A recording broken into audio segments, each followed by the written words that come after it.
안녕하세요. 다시 찾아와 주신 여러분을 환영합니다. 14살짜리 여자아이한테 탱크를 운전시키는 나라, 이게 체제의 자신감일까요? 아니면 공포의 증거일까요? 지금 북한을 보면 핵무장이 그 어느 때보다 강화되어 있고 헌법까지 바꿔서 핵 사용 권한을 명문화했습니다. 겉으로는 역대 가장 강한 북한처럼 보여요. 뉴스만 봐서는 이 체제가 흔들릴 기미가 전혀 없어 보이죠.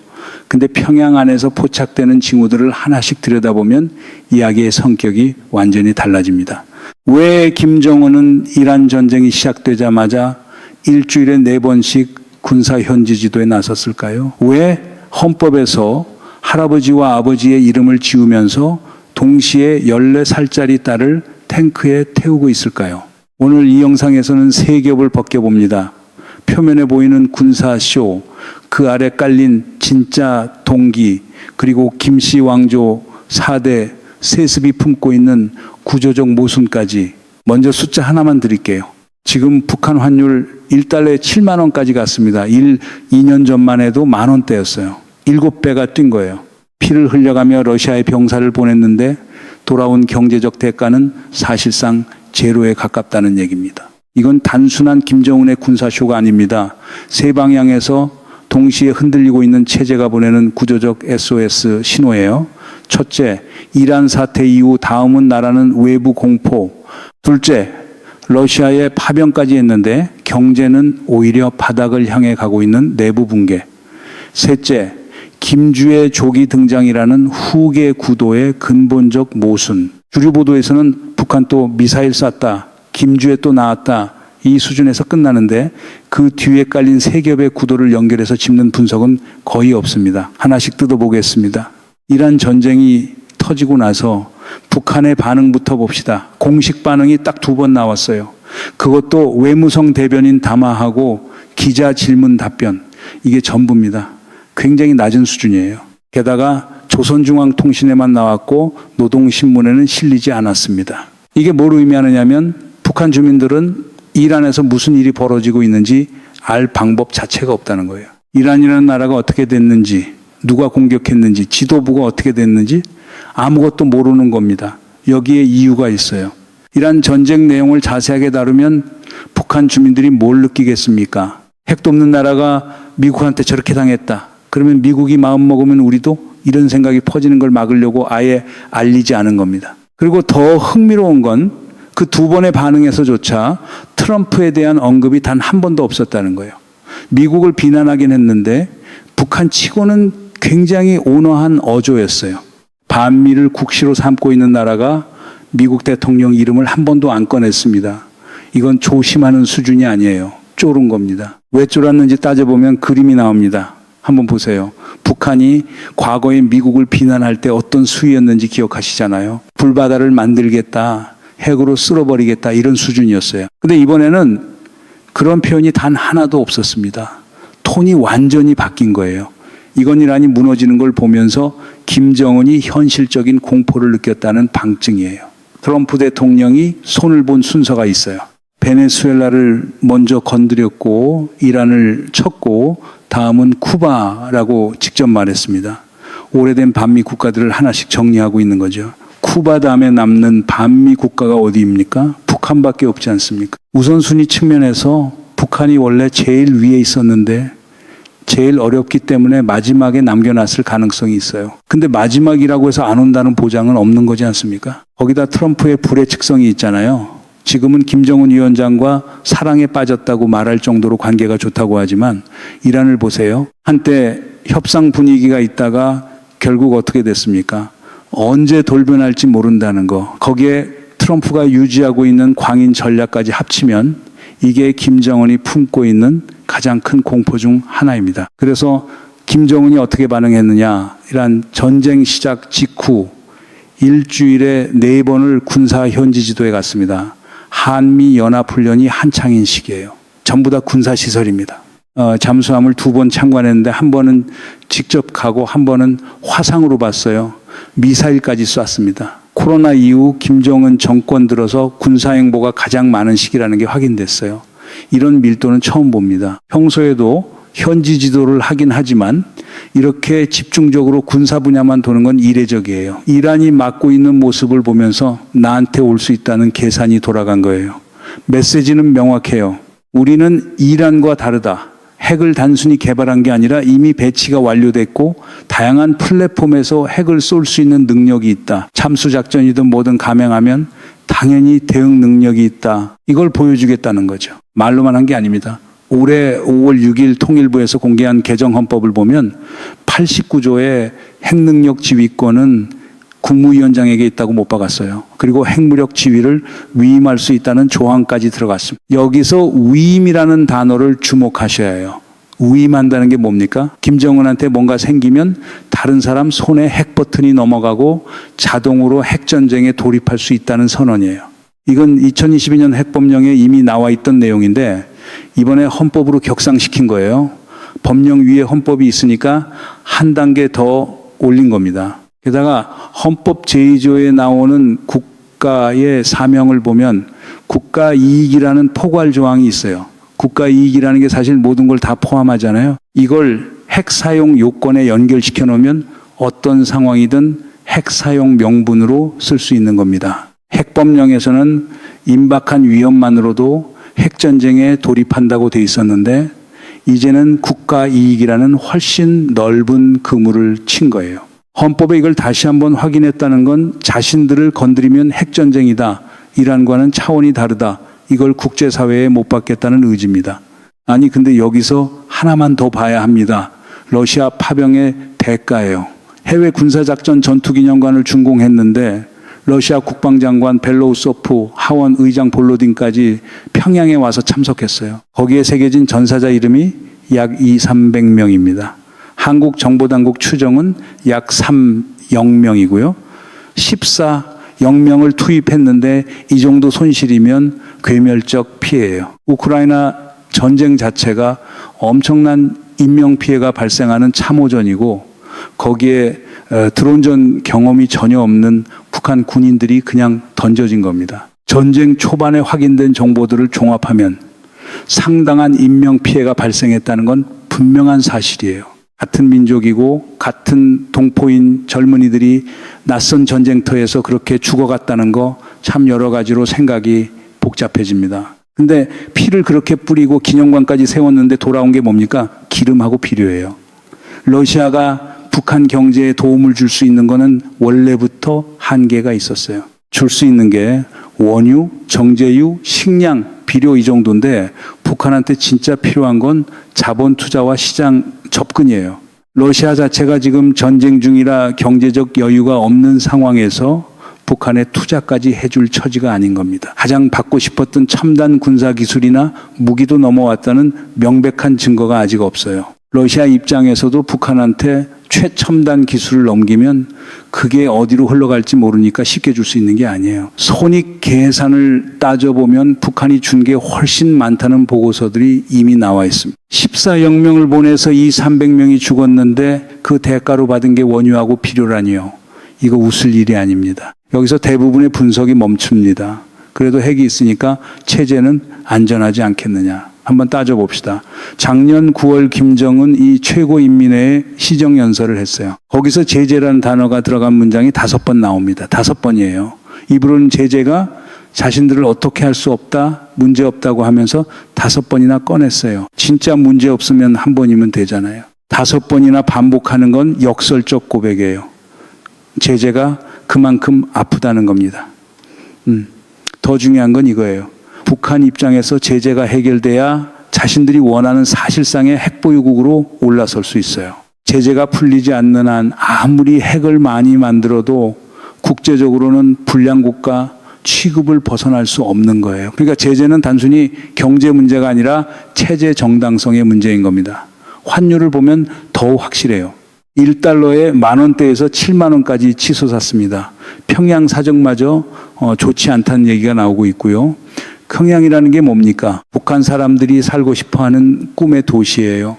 평양 시민이 가장 두려워하는 게 평양에서 쫓겨나는 거라고 할 정도로 모든 자원과 물자가 집중되는 곳인데 그 평양마저 흔들리고 있다는 건 나머지 지역은 말할 것도 없다는 뜻입니다. 일부에서는 제재가 무력화됐다고 하지만 그 계산이 잘못됐어요. 진짜 무력화됐으면 2016년, 17년 포괄적 제재부가 이전 상태로 돌아가야 하는데 코로나 때 바닥을 찍고 올라오고는 있지만 여전히 포괄 제재 직후보다 낮은 수준이에요. 제재 이전으로는 전혀 못 돌아간 겁니다. 적벽대전 직전의 조조 진영처럼 병력은 역대 최대인데 안에서부터 곪고 있는 거예요. 그런데 여기서 한 가지 더 보셔야 합니다. 핵보다 더 심각한 문제가 평양 안에서 벌어지고 있어요. 김주애 2013년생, 올해 14살이에요. 최근 군사행보 노출 빈도가 부쩍 늘었습니다. 탱크를 운전하고 소총을 쏘고 저격총도 쏘고 현지 지도에 꼬박꼬박 따라다니고 뭔가를 지시하는 장면까지 연출되고 있어요. 북한 지도자의 직함이 3개 있잖아요. 노동당 총비서, 국무위원장, 인민군 최고사령관. 김주애를 계속 군 행사에 데리고 다니는 건 결국 인민군 통수권을 부여하려는 사전 작업이에요. 북한은 김일성 시기 1930년대 빨치산 투쟁부터 시작된 유격대 국가이고 김정일은 선군 정치로 군을 앞세웠고 김정은은 핵무력을 최대업적으로 내세우고 있으니까 4대 세습자한테도 군에 대한 경력이 필수인 겁니다. 여러분, 이게 말이 됩니까? 14살짜리한테 탱크를 몰게 했으면 다른 나라에서는 군법 위반이에요. 아동학대죠. 아니, 탱크학대예요. 탱크학대. 이 구조적 모순을 짚는 분석, 지상파 보도에서 보신 적 있습니까? 없어요. 김주애 또 나왔다 한 줄로 끝나는 겁니다. 문제는 이 작업이 근본적으로 작동하기 어려운 구조라는 데 있어요. 북한은 남성 중심의 권위주의적 유교 전통이 남아있는 사회입니다. 여성이 지도자가 될 수 있느냐가 첫 번째 장벽이고 두 번째는 아직 아이라는 거예요. 14살이 보여주는 모습이 지도자로서 북한 주민들한테 호소력이 있겠습니까? 국정원에서도 내정 단계까지는 간 것으로 보고 있는데 확정은 아닙니다. 여기서 딜레마가 생겨요. 김주애가 아닌 다른 자식을 세우면 그것도 이상해지고 김주애를 세우자니 설득이 안 되는 진퇴양난인 겁니다. 결정적인 문제가 있어요. 신비화 실패입니다. 김정일 때는 당중앙이라는 이름 뒤에 오랫동안 모습을 감췄어요. 상당한 기간 동안 안 나타났습니다. 북한 주민들이 저 사람이 뭘까 궁금해하게 만든 거예요. 그게 신비화입니다. 김정은도 새별 장군이란 이름과 발걸음이란 노래만 먼저 퍼지고 본인은 한동안 안 나타났어요. 베일 뒤에서 천천히 등장했죠. 근데 김주애는 얼굴부터 다 보여줬어요. 어린아이니까 감출 수가 없었던 겁니다. 이미 얼굴을 다 아는 상태에서 뭘 더 궁금해할 게 있겠습니까? 한번 보세요. 김정은도 3살 때 자동차를 운전했다. 3살 때 총을 쐈다. 이런 천재성 서사가 붙어 있었어요. 그 3살짜리가 악셀에 발이 닿겠습니까? 근데 그게 통했습니다. 신비화가 선행됐기 때문이에요. 김주애한테는 그 천재성 서사를 붙이려 해도 신비화가 안 됐으니까 효과가 없어요. 신비화와 우상화는 같이 가는 건데 이미 다 공개해버린 상황에서 뭘 더 신비롭게 만들 수가 있겠습니까? 우상화를 하려면 천재성을 보여줘야 하는데 신비화는 안 되고 이 모순은 풀리지 않습니다. 여기에 김정은 건강 변수가 겹쳐요. 가족 병력이 있고 과체중이고 과음에 흡연에 새벽옷이 취침에 일중독이에요. 올해 4월 사진에서 오른쪽 가슴에 흰색 의료 패치가 포착됐고 코로나 시기에는 왼쪽 가슴에도 하늘색 패치가 보였어요. 성격이 꼼꼼해서 모든 걸 직접 처리한다는데 그게 꼼꼼한 게 아니라 좁쌀인 거죠. 건강이 좋을 수 있는 조건이 하나도 없는 사람입니다. 김정일이 뇌경색으로 쓰러진 다음에 김정은이 급히 등장했잖아요. 김주애의 조기 등장도 같은 맥락에서 익힌다는 겁니다. 그렇다면 김주애의 조기 등장이 김정은 체제를 더 튼튼하게 하는 걸까요? 오히려 반대예요. 김정은의 패착 중에 가장 큰 것이 적대적 두국가론, 통일 포기 선언이고 두 번째가 김주애를 이렇게 일찍 등장시킨 거예요. 체제를 강화시키는 게 아니라 약화시키는 선택을 스스로 하고 있는 겁니다. 잠깐만요. 이거 짚고 넘어가야 합니다. 이번 개정 헌법에서 제가 가장 심각하게 보는 부분이에요. 이전 헌법, 그러니까 구헌법에 있었던 내용이 이번에 통째로 빠졌어요. 김일성이 주체사상을 창시했다는 내용 삭제됐습니다. 김정일이 선군 정치로 나라를 이끌었다는 서술 삭제됐습니다. 김일성, 김정일주의라는 표현은 딱 한 번, 서문 맨 처음에만 겨우 남아있고 나머지는 전부 빠졌어요. 이전까지는 헌법 곳곳에 김일성, 김정일주의가 나왔거든요. 그게 통치의 사상적 기반이었으니까요. 근데 그걸 다 드러낸 겁니다. 3대에 걸쳐 쌓아올린 사상적 기반을 스스로 지우고 있는 거예요. 과연 김정은이 이 시점에서 선대를 지우고 자기 정당성만으로 설 수 있을 만큼 공고한 위치에 있느냐? 저는 아직 아니라고 봅니다. 연산군이 선대의 업적을 부정하다. 결국 기반을 잃은 것처럼 지금 김정은이 정확히 그 길을 걷고 있어요. 선대를 지우는 건 자기 뿌리를 자르는 겁니다. 근데 지금 김정은이 정확히 그걸 하고 있어요. 정리해 봅시다. 적대적 두국가론으로 통일을 공식 포기했어요. 할아버지 김일성의 유훈, 3대에 걸친 건국 서사 자체를 부정한 겁니다. 김주애를 조기에 등장시켰어요. 신비 없는 우상화라는 이전 세습에서 한 번도 시도한 적 없는 실험을 강행하고 있는 거예요. 헌법에서 선대를 지웠어요. 3대가 쌓아올린 정통성의 기반 자체를 해체하는 겁니다. 이 세 가지가 따로 우연히 일어난 게 아닙니다. 동시에 진행되고 있어요. 하나의 구조적 패턴입니다. 이게 북한 주민들한테 어떤 의미인지 들여다봐야 해요. 통일 포기는 건국 서사의 부정이에요. 우리는 왜 이렇게 사는가? 그 존재의 이유가 흔들리는 겁니다. 김주애 등장은 지도자 신화체계의 훼손이에요. 두 번의 세습을 직접 경험한 주민들한테 비교 기준이 생겨 있는데 얼굴이 다 알려진 어린 여자아이가 특출남을 보여줄 게 뭐가 있겠습니까? 선대 삭제는 충성의 뿌리 자체를 뽑는 거예요. 이 모든 것들이 북한 주민들이 갖고 있는 생각의 기본을 흔들어 놓습니다. 물론 당장 조직적인 민중봉기 같은 건 없겠죠. 북한의 감시체계가 워낙 촘촘하니까요. 하지만 사람한테는 기본적인 사고체계와 믿음이 있는데 그게 세 방향에서 동시에 흔들리면 어떻게 되겠습니까? 직접 들고 일어나진 않더라도 마음속으로 이 체제가 맞는 건가 하는 의심이 시작되면 그건 돌이킬 수 없는 거거든요. 여기에 장마당 세대가 키워놓은 사경제까지 합쳐야 합니다. 장마당 세대라는 건 국가 배급이 아니라 시장에서 먹고 사는 법을 배운 세대예요. 이들한테 국가란 배급을 주는 존재가 아니라 세금을 걷어가는 존재에 가까워요. 충성의 근거가 이전 세대와 근본적으로 다른 겁니다. 이 세대가 지금 북한 경제를 실질적으로 돌리고 있는 상황에서 위에서 통일도 포기하고 선대도 지우고 14살짜리를 후계자로 밀고 있다면 그 입안의 조건은 착착 갖춰지고 있는 거예요. 외부 충격이 왔을 때 같이 무너질 수 있는 구조가 만들어지고 있는 겁니다. 임금님 귀는 당나귀 귀입니다. 모두가 알지만 아무도 말 못하는 진실은 결국 터져 나오게 돼 있어요. 그리고 하나 더 짚어야 할 게 있습니다.